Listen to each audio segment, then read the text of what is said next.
So my chest used to be my worst muscle group. It was really flat and there was just no size, and I thought I had terrible genetics, but I later found out that I didn't have terrible genetics. I just didn't unlock my good genetics. So in this video, I'm going to show you the components that you need to know to grow your chest, turning it from your worst muscle group to your best muscle group. So I'm going to start with some things, just some general things that you should know, and then we'll go training and then nutrition. These are just some basic notes.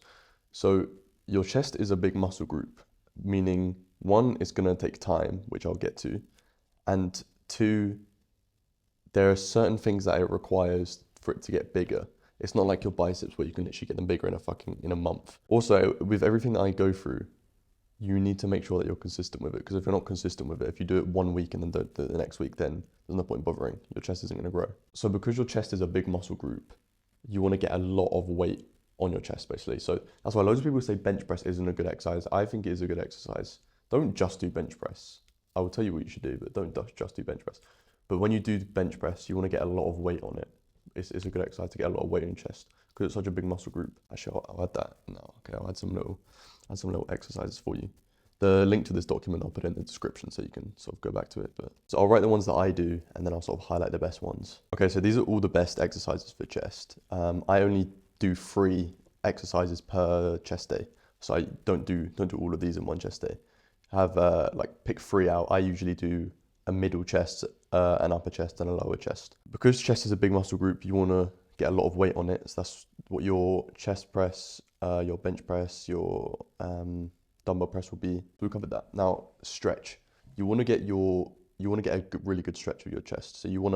So when you stretch your chest, you want to go out all the way down. So for example, cable fly, you want to go all the way back and then squeeze and hold. Because not only do you want to get a lot of weight on it, that's where your big compound movements will be, but with the smaller movements like flies or Swift machine press, which is like more assisted, you want to make sure you go slow and controlled and get all the way down and all the way up. That's how you're going to get the most out of it. And now stretching, that means just stretch before your workout. Do some rotator cuff, do some of them, do some rotator cuff stretches. The amount of people that get shoulder injuries from benching is crazy.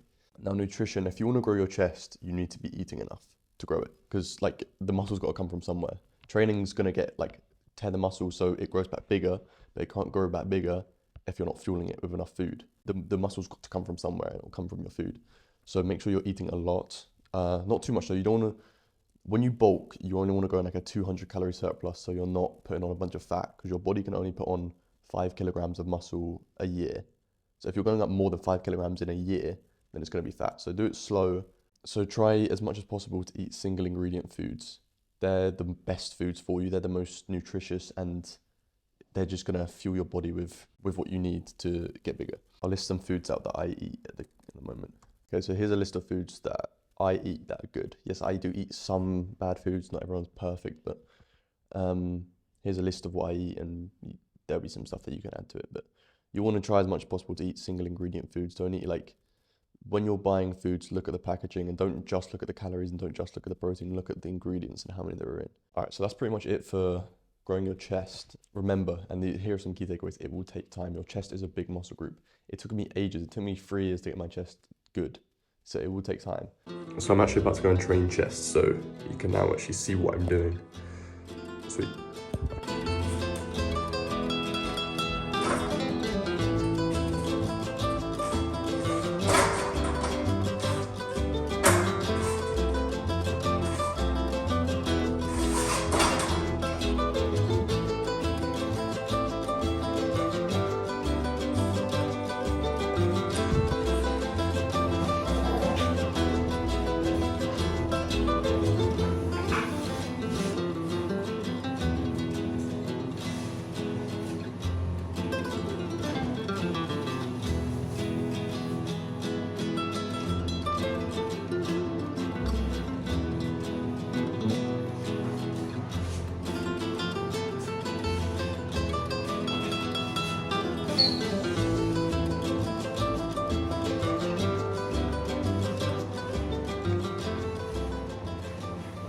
So I'll put this document in the description so you can use it and just keep going back to it. And if you've got any questions, then leave them in the comments. But apart from that, also, if you want some more like detailed answers, then message me on Instagram. I'll put that in the description as well. So sweet.